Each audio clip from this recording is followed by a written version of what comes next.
dumadama sa inyong kalagitnaan ng Diyos ang siyang nagpapagalaw na kung wala sa inyo kakilala o wala din naman kayong magagawa. Samantalahin nga ang panahon,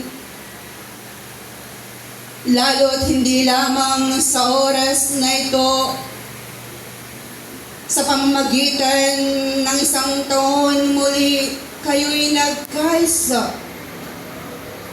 At sa darating pang mga panahon, hilingin ninyo sa bawat ninyong handog na ito ay mapanatiling muli ang isang buhay at kalakasan upang makapagpatuloy sa ganitong mga pagkakataon. Maraming salamat, Dalan Naningge, na nagpapasalamat sa oras na ito.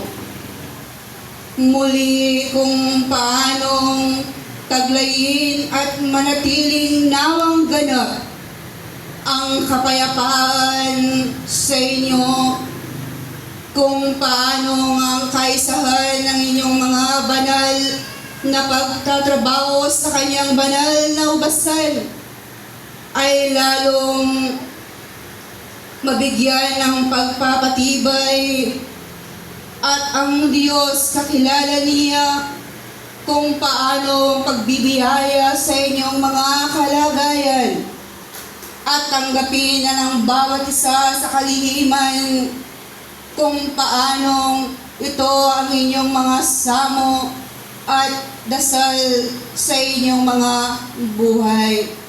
Dagdagan nawang ganap kung paano ang alab na kayo'y muling bigsin ng Diyos upang lalo na sa mga batang maliliit na yan ay magkaroon ng tunay na karunungan at talentong nanggagaling sa Kanya upang sa pagpapahayag ng banal na aklat ay kakitaan din naman kung paanong ang mga katandaan ng una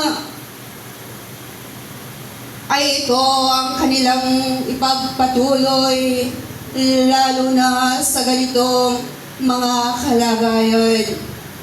Lahat kung paano ay kayo'y pinagkaisa lalo na sa inyong mga kapatid na nanggaling pa sa malayong kalagayan at lugar kung paanong kapayapaan kayo'y dumating.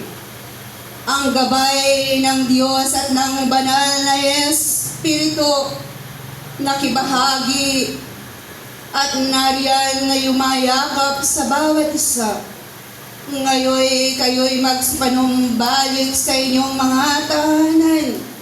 Baunin niyo at bitbitin ang kapayapaan, ang pag-iingat ay madalanawan ninyo kung paanong ang Diyos kayo'y kanyang ingatan, kayo'y kanyang iningat, ganyan din naman nawa ang gawin ng bawat isa.